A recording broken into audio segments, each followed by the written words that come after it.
Friends very good morning welcome to SLNS 10. మనము ఈరోజు class start చేసుకుందాం ఫ్రెండ్స్. మనము ఈరోజు క్లాస్లో ఏం నేర్చుకుంటున్నామంటే చూడండి, మనము ఈరోజు క్లాస్లో కరెంట్ అఫైర్స్ నేర్చుకుంటున్నాము. Okay, current affairs, international relations and latest events ఈరోజు క్లాస్లో మనము నేర్చుకుందాం. Okay friends, so let us start today's class. ఏమేమి జరిగినాయి, ఎట్లా మనం నేర్చుకోవాలి, మనకి కరెంట్ అఫైర్స్ కానీ ఇంటర్నేషనల్ రిలేషన్స్ కానీ ఈ జరిగిన లేటెస్ట్ ఈవెంట్స్ కానీ మనము ఎట్లా గుర్తుపెట్టుకోవాలి, ఒక లింక్ తోటి ఎలా నేర్చుకోవాలి అనేది కాన్సన్ట్రేట్ చేస్తాం. ఓకే, ప్రతి దానికి ఒక పర్ఫెక్ట్ మీనింగ్ ఉంటుంది. అది ఎందుకు జరిగింది, ఏ సందర్భాన జరిగింది అనేది మనము కొంచెం ఫోకస్ చేసి నేర్చుకుంటే మనకి ఆ ఎగ్జామ్లో ఆ క్వశ్చన్ చూడంగానే ఇమీడియట్గా కరెక్ట్ ఆప్షన్ సెలెక్ట్ చేసుకునే స్టేజ్కి మనల్ని మనం ఎడ్యుకేట్ చేసుకోవాలి, మనల్ని మనమే డెవలప్ చేసుకోవాలి. Okay, so let us start today's class. చూడండి, ఫస్ట్ ఈరోజు మన class Myanmar country. Okay, Myanmar తోటి స్టార్ట్ చేద్దాం. మన ఇండియాస్ ఫారెన్ సెక్రటరీ. ఓకే, ఇక్కడ మనము రాసుకుందాం. ఈరోజు ఫస్ట్ పాయింట్ ఏంటిదంటే మయన్మార్ గురించి రాసుకుందాం.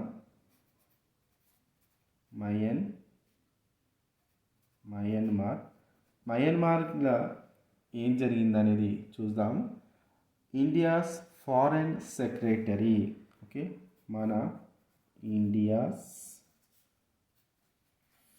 Foreign secretary. India's foreign secretary ఎవరు? హర్షవర్ధన్ శ్రింగ్లా. ఎవరు అంటే చూడండి, India's foreign secretary Harshvardhan Shringla. Okay, Harshvardhan Shringla మన foreign secretary, India's foreign secretary Harshvardhan Shringla ఏం చేసిరంటే మయన్మార్కి విజిట్ చేసిరు, మయన్మార్కి వెళ్ళి ఏం చేసిరంటే 1 million India made vaccine doses as a gift to the people of Myanmar. 1 million India made vaccine doses వాళ్ళకి గిఫ్ట్గా ఇచ్చిరనమాట. ఓకే, హర్షవర్ధన్ శ్రింగ్లా ఏం చేసిందంటే 1 million India made 1 million India made vaccine doses as a gift to the people,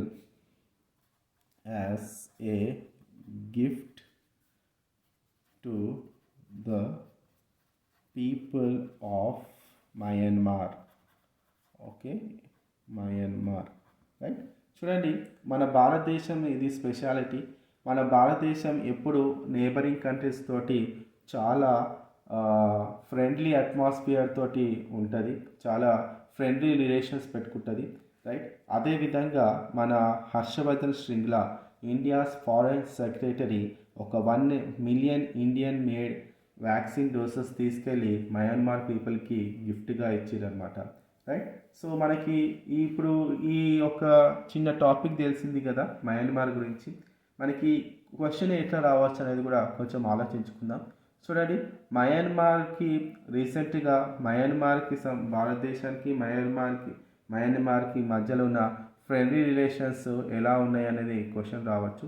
అయితే మనము vaccine ఇచ్చినాము ఆ కంట్రీకి, అటువంటి ఏదైనా లింక్ తోటి క్వశ్చన్ వచ్చే ఆస్కారం ఉంది, అట్లా మనం గుర్తుపెట్టుకోవాలి, రైట్. ఒక న్యూస్ అనేది మనకి జరిగిన ఒక రిలేషన్ కానీ, జరిగిన ఒక ఇంటర్నేషనల్ రిలేషన్ కానీ, ఈవెంట్ కానీ, ఒక కరెంట్ అఫైర్ కానీ, ఒక డేట్ కానీ, ఒక ఇయర్ కానీ, ఒక స్పెషాలిటీ తోటి మనము అర్థం చేసుకుంటే మనకి ఈజీగా గుర్తుంటుంది. నెక్స్ట్ చూసుకుంటే ఇక్కడ ఒక ఫుల్ ఫామ్ చూసుకుందాం. ఇక్కడ ఏంటిదంటే JCPOA. ఈ JCPOA ఏంటిదో చూద్దాము. ఇది joint comprehensive plan of action. Okay, ఇది joint comprehensive plan of action. అసలు ఈ joint comprehensive plan of action ఎవరిది అంటే ఇది యుఎస్ఏది. ఓకే, ఇది యుఎస్ఏ, రైట్. ఈ joint comprehensive plan of action యుఎస్ఏది. ఈ యుఎస్ఏ ఈ ప్లాన్ ఆఫ్ యాక్షన్ తోటే ఈ డెవలపింగ్ కంట్రీస్కి ఏదైనా ఫండింగ్ ఇవ్వాలన్నా వారిని ఫైనాన్షియల్గా కానీ ఇతర విభాగాలతోటి వేరే సోర్సెస్ తోటి వారికి ఏదైనా హెల్ప్ చేయాలని అనుకుంటే ఈ JCPO joint comprehensive plan of action తోటి వాళ్ళు హెల్ప్ చేస్తారనమాట. ఇట్లా మనం గుర్తుపెట్టుకోవాలి, రైట్. నెక్స్ట్ ఇంకొకటి న్యూస్లోకి వచ్చింది చూడండి, అది ఏంటిదంటే ఈ జీసీసీ. ఓకే, జీసీసీ అనేది వచ్చింది న్యూస్లోకి. G stands for Gulf, C stands for Cooperation and C stands for Council. ఈ గల్ఫ్ కోఆపరేషన్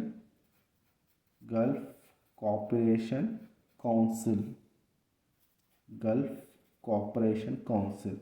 ఓకే, ఈ గల్ఫ్ దేశాలు అందరూ ఇదొక కౌన్సిల్ ఏర్పాటు చేసుకున్నారు. ఈ కౌన్సిల్లోనే వారి యొక్క ఏదైనా ముఖ్యమైన డెసిషన్స్ కానీ ముఖ్యమైన అనౌన్స్మెంట్స్ కానీ ఈ జీసీసీ గల్ఫ్ కోఆపరేషన్ కౌన్సిల్ ద్వారానే వారు మనకి చెప్తారనమాట.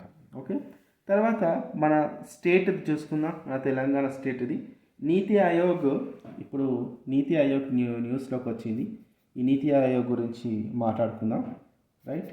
నీతి ఆయోగ్, ఓకేనా. నీతి ఆయోగ్ మన స్టేట్ గురించి ఒక ఇండెక్స్ అనౌన్స్మెంట్ చేసింది. అదేంటిదంటే Telangana state among top 3 states in health service index. Okay, ఈ నీతి ఆయోగ్ ఏం చెప్తుందంటే చూడండి, Telangana Telangana state among top 3 states in health service index. ఇట్లా మనం గుర్తుపెట్టుకోవాలి, మన స్టేట్కి సంబంధించిన కరెంట్ అఫైర్స్ ఇది.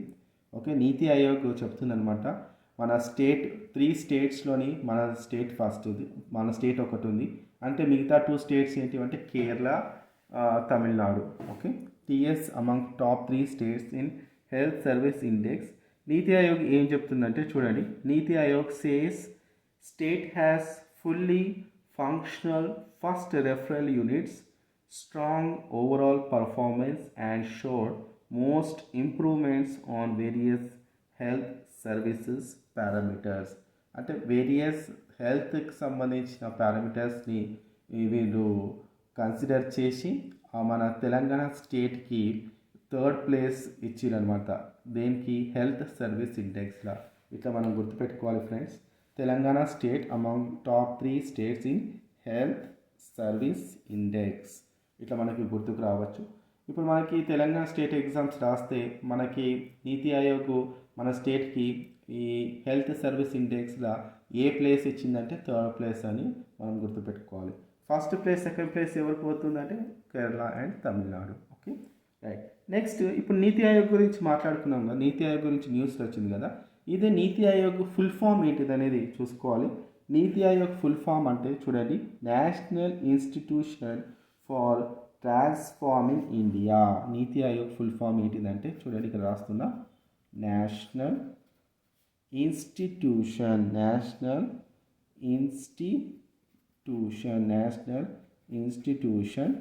ఫర్ ట్రాన్స్ఫార్మింగ్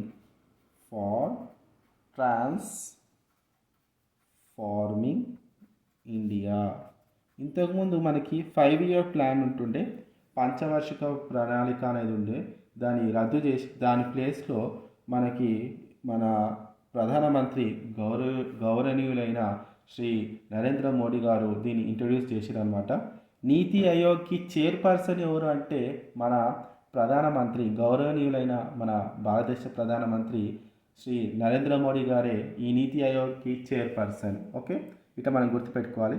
ఈ నీతి ఆయోగ్ ఎప్పుడు స్టార్ట్ అయిందంటే చూడండి, 1 జనవరి ఎప్పుడు స్టార్ట్ అయిందంటే 1 జనవరి 2015లా ఇది స్టార్ట్ అయింది. రైట్, కంపల్సరీ ప్రతి ఎగ్జామ్లో మనకి నీతి ఆయోగ్కి సంబంధించిన ఏదో ఒక క్వశ్చన్ వస్తుంది, అట్లా మనము దీన్ని గుర్తుపెట్టుకోవాలి. ఓకే, నెక్స్ట్ మనము ఇప్పుడు ఈ మధ్యలో ఫిన్టెక్ బ్యాంక్ కొలాబరేషన్ అనే న్యూస్ వచ్చింది.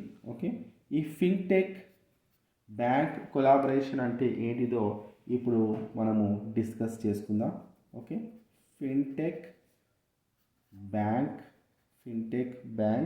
Collaboration, fintech bank collaboration. ఓకేనా, ఈ ఫిన్టెక్ బ్యాంక్ కొలాబరేషన్ అంటే ఏంటిదంటే చూడండి, ఇది technology used banking and financial services. ఓకేనా, technology used banking and financial services అనమాట. ఇట్లా మనం రాసుకుందాం, technology used banking and financial services, అదే ఫిన్టెక్ బ్యాంక్ కొలాబరేషన్ అనమాట. Okay, right. నెక్స్ట్ ఇప్పుడు మనకి రిజర్వ్ బ్యాంక్ ఆఫ్ ఇండియా నుంచి మనకి ఒక న్యూస్ వచ్చింది. అదేంటిదంటే ఈ ఫైనాన్షియల్ ఇయర్ 19లా మనకి డిజిటల్ పేమెంట్స్ స్టార్ట్ చేసుకున్నాం కదా. డిజిటల్ పేమెంట్స్ గురించి ఒక రిజర్వ్ బ్యాంక్ ఆఫ్ ఇండియా నుంచి న్యూస్ వచ్చింది. ఎంత మన భారతదేశంలో ఎన్ని crores of rupees digital payments చేసిరంటే ఫైనాన్షియల్ ఇయర్ 19లా 2326 రూపీస్ డిజిటల్ పేమెంట్స్ చేసిరనమాట. ఇక్కడ మనం రాసుకుందాం, ఆర్బీఐ నుంచి న్యూస్ వచ్చింది కదా, అది మనం ఇక్కడ ఫస్ట్ రాసుకోవాలి. Okay, Reserve Bank of India నుంచి మనకి న్యూస్ వచ్చింది.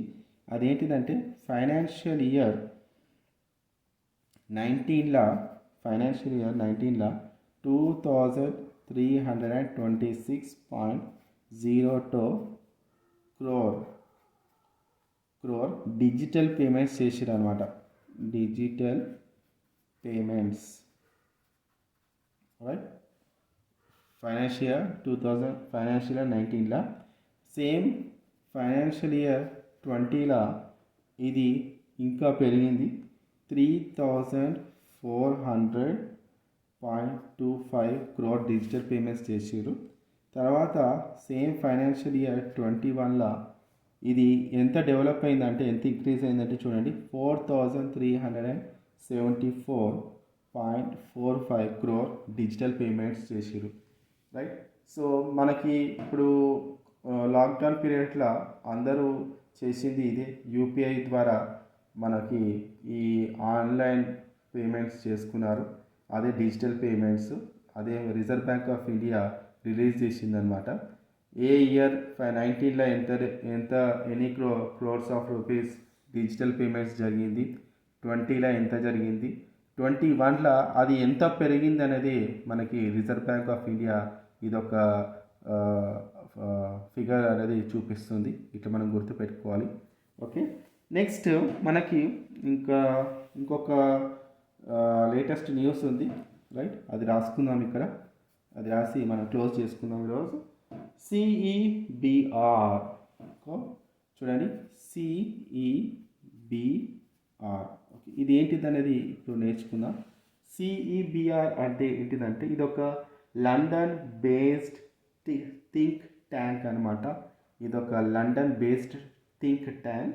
ఇది సి అంటే సెంటర్, ఈ అంటే ఎకనామిక్స్, బి అంటే బిజినెస్ రీసెర్చ్. ఇది సిఈబిఆర్ ఏంటిదంటే చూడండి, సెంటర్ ఫర్ ఎకనామిక్స్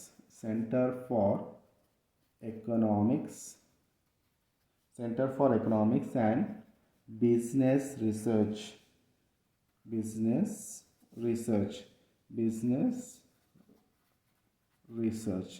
ఈ centre for economics and business research మన భారతదేశానికి సంబంధించి ఒక స్టేట్మెంట్ ఇచ్చింది. ఆ స్టేట్మెంట్ ఏంటిది అనేది ఇప్పుడు చూద్దాము. రైట్, ఇప్పుడు ఇది మనము ఏమనుకున్నాము, ఇది ఒక సిఈబిఆర్ అంటే centre for economics and business research కదా. Centre for economics and business research ఇది ఒక లండన్ బేస్డ్ థింక్ ట్యాంక్ అని తెలుస్తుంది. వీళ్ళు ఏం చెప్తున్నారంటే the country will recapture the 6th position from France next year. Okay, మనము 6th పొజిషన్, పెద్ద ఆర్థిక దేశంగా ఎప్పుడు మనము బలంగా ఉంటామంటే ఏ పొజిషన్తో ఉంటామంటే 6th పొజిషన్ మన ఫ్రాన్స్ నుంచి తీసుకుంటాము. అది నెక్స్ట్ ఇయర్లో జరుగుతుందని ఈ ఒక centre for economics and business research వాళ్ళు చెప్తున్నారు. ఓకే రైట్, ఇక్కడ మనం రాసుకుందాం. ఇది ఒక లండన్ బేస్డ్ ఇది. ఓకే, తర్వాత 2031లా third largest economy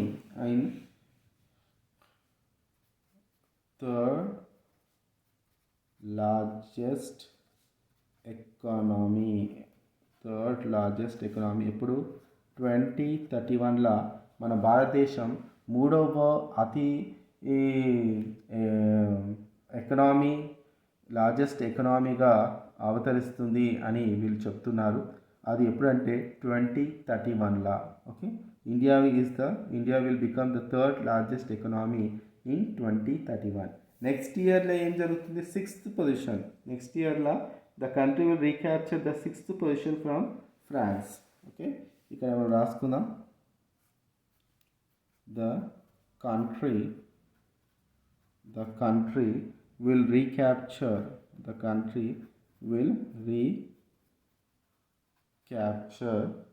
the 6th position from France. The 6th position from France next year. From France ఇప్పుడు నెక్స్ట్ ఇయర్ అంటే 2022లా మన భారతదేశం మళ్ళీ 6th పొజిషన్కి వస్తుందని ఈ centre for economics and business research వాళ్ళు చెప్తున్నారు. Okay, so that's all friends for today's class. మన క్లాస్ మీ అందరికీ బాగా అర్థమైందని అనుకుంటున్నాను. ఓకే, చూడండి, చాలా లింక్ తోటి మనం ఇవన్నీ గుర్తుపెట్టుకోవాలి. కరెంట్ అఫైర్స్ కానీ, ఇంటర్నేషనల్ రిలేషన్స్ కానీ, ఈవెంట్స్ కానీ, ఒక డేట్ తోటి, రైట్, ఒక దానికి ఉన్న ఇంపార్టెన్స్ తోటి మనం చక్కగా గ్రహించి దాన్ని గుర్తుపెట్టుకొని మనం ఎగ్జామ్కి ప్రిపేర్ అయ్యి ప్రొసీడ్ అవ్వాలి. ఓకే, సో మన ఈరోజు క్లాస్ మీ అందరికీ బాగా అర్థమైందని అనుకుంటున్నాను. ఓకే, మన ఛానల్ని సబ్స్క్రైబ్ చేయండి ఫ్రెండ్స్. మన ఛానల్ని లైక్ చేయండి, షేర్ చేయండి, మీ ఫ్రెండ్స్కి అందరికీ చెప్పండి మన ఛానల్లో జరుగుతున్న క్లాస్ వర్క్ గురించి. Okay, so thank you very much. Thank you for watching.